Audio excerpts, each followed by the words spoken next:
Hello everyone, দেখো আজকে আবার একটা লং ভিডিও নিয়ে তোমাদের সামনে হাজির হলাম। লং ভিডিওটা কি নিয়ে চলো তাহলে দেখা যাক।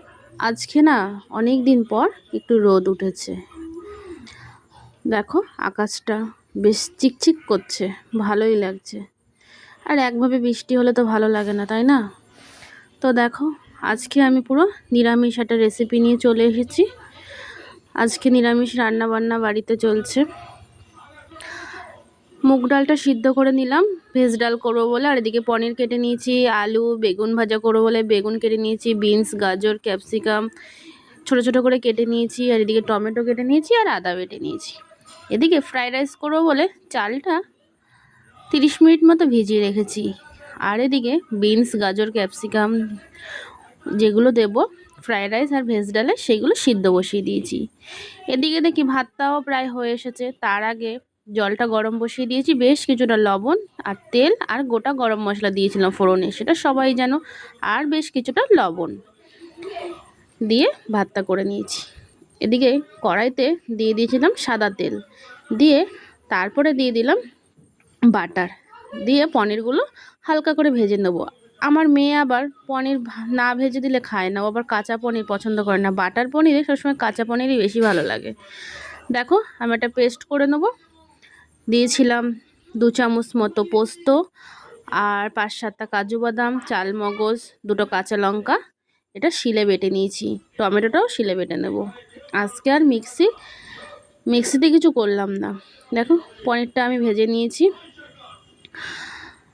তারপরে ওই কড়াইতে আমি দিয়ে দেবো বেশ কিছুটা তেল, তো ছিল তার মধ্যে দিয়ে দিলাম বাটার। যেহেতু বাটার পনির করব ওই জন্য তো একটু বাটারটা বেশি দিতেই হবে, তাই না? আর করব সয়াবিনের রসা, ভেজ ডাল, বেগুন ভাজা, এগুলো করব। দেখো যে আমি একটা মিহি পেস্ট করে রেখেছিলাম শিলে বেটে, সেই বাটা মশলাটা আমি দিয়ে দিলাম, দিয়ে আমি বেশ কিছুক্ষণ ধরে একটু নাড়িয়ে চাড়িয়ে নেব। তারপরে দিয়ে দিলাম একটু জল, দিয়ে আমিও মশলাটা ভালো করে কষিয়ে নেব। দেখো মশলা থেকে যে তেল ছেড়ে এসেছে, আমি দিয়ে দিচ্ছি সেই যে টমেটোটা বাটা দিয়ে কিছুক্ষণ ধরে একটু কষিয়ে নিলাম। তারপরে দিয়ে দিলাম একটু লবণ, আর দিলাম সামান্য জিরের গুঁড়ো, আর কটা কিশমিশ দিয়ে দিলাম। এবার আমি দিয়ে দেবো জল। দেখো আমি জল অ্যাড করে দিয়েছি, ঝোলটা না আমার ফুটে উঠেছে। এবারে আমি দিয়ে দিচ্ছি কি সেই ভেজে রাখা পনিরটা দিয়ে একটু ফুটিয়ে নেব। দেখো বেশ কিছুক্ষণ ধরে ফুটিয়ে নিয়েছি, তার মধ্যে দিয়ে দিলাম বাটার আর একটু চিলি ফ্লেক্স দিয়ে না একটু লো ফ্লেমে রেখে দিয়েছিলাম গ্যাসটা, একটু গ্রেভি করব ওই জন্য এবারই নামিয়ে নেব। দেখো আমার বাটার পনির রেডি। এই বাটার পনির না রুটির সাথে, রুটি, পরোটা, লুচি, ফ্রাইড রাইস সব কিছুর সাথেই ভালো লাগে, পোলাও। তারপরে দেখো কড়াইতে দিয়ে দিলাম তেল, তার মধ্যে দিয়ে দিলাম গোটা জিরে, তেজপাতা আর শুকনো লঙ্কা, আর কি দিয়ে দিলাম আদা বাটা। কি রান্না করব এবার তো করতে হবে আমার ভেজ ডাল। তার মধ্যে দিয়ে দেবো টমেটো। দেখো টমেটোটা দিয়েও একটু ভেজে নেব। টমেটোটা দেখো গলে এসেছে, গলে গেছে, নরম হয়ে গেছে। এবারে কিছু সবজি যে সিদ্ধ করে রেখেছিলাম ওই সবজি কিছুটা দিয়ে দেবো, হাফ মতো। সবজিটা দিয়েও আমি কিছুক্ষণ ধরে ভেজে নেব। তার মধ্যে দিয়ে দিচ্ছি লবণ, হলুদ, আর দিয়ে দেবো কিছুই না। দেখো ভালো করে নাড়িয়ে চাড়িয়ে এপাশ ওপাশ করে নেব।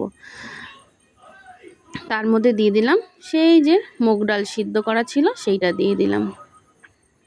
দেখো দিয়ে একটু ভালো করে ফুটিয়ে নেব। তারপরে দিয়ে দিলাম আমি একটা শুকনো খোলায় একটা মশলা করেছিলাম, মানে ছিল গোটা জিরে, ধনে, গোটা গরম মশলা, তেজপাতা, শুকনো লঙ্কা দিয়ে না একটা মশলা গুঁড়ো করে রেখেছিলাম, সেই মশলাটা আমি দিয়ে দিলাম।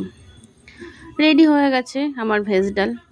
আবার কি বসিয়ে দিলাম কড়াইতে, দেখো সয়াবিন ভাজবো বলে। রান্নার পর রান্না চলছে। এবারে আমি সয়াবিনগুলো ভালো করে লাল লাল করে ভেজে নিয়েছি। তারপরে কড়াইতে তেল দিয়ে আমি দিয়েছি আলুগুলো ভালো করে ভেজে নিলাম। নেওয়ার পরে আবার কড়াইতে তেল দিয়ে আমি গোটা জিরে আর একটা শুকনো লঙ্কা আর তেজপাতা দিয়ে দিলাম ফোড়নে।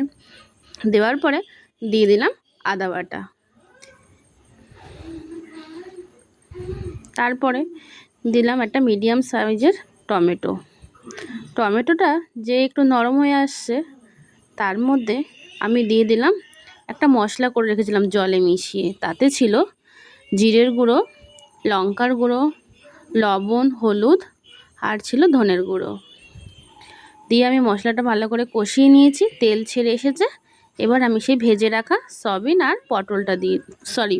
আর আলুটা দিয়ে দিলাম, পটল বলে ফেলেছিলাম। দেখো এদিকে ওটা ভালো করে একটু কষিয়ে নেব। আর এদিকে বেগুন ভাজবো বলে লম্বা লম্বা করে বেগুন কেটে নিয়েছিলাম। তার মধ্যে একটু লবণ, হলুদ আর একটু দিয়ে দেবো লঙ্কার গুঁড়ো।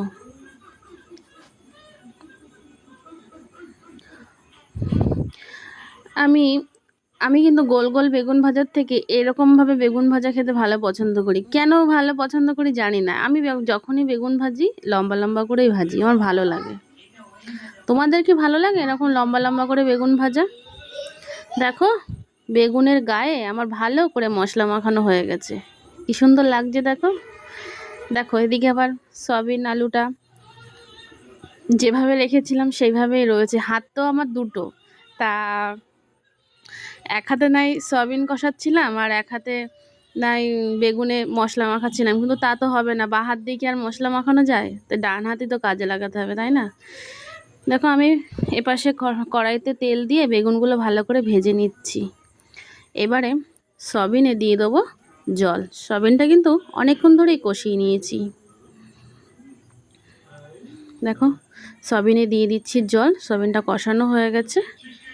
জল দিয়ে ফুটতে দেবো, 10-15 মিনিট ফুটলেই হয়ে যাবে, কারণ সয়াবিন যেহেতু ভাজা, আলুও প্রায় ভাজা। দেখো আর ওদিকে আমার বেগুন ভাজা কিন্তু হয়ে গেছে, আর এদিকেও সয়াবিন ফুটে গেছে। ঝোলটা অনেকটাই কমে এসেছে। ওপর থেকে দিয়ে দিলাম ঘি, তার আগে দিয়ে দিয়েছিলাম চিনি।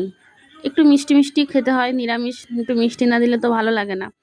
আর দিয়ে দিলাম সেই যে গুঁড়ো মশলাটা যেটা আমি করে রেখেছিলাম, সেই মশলা।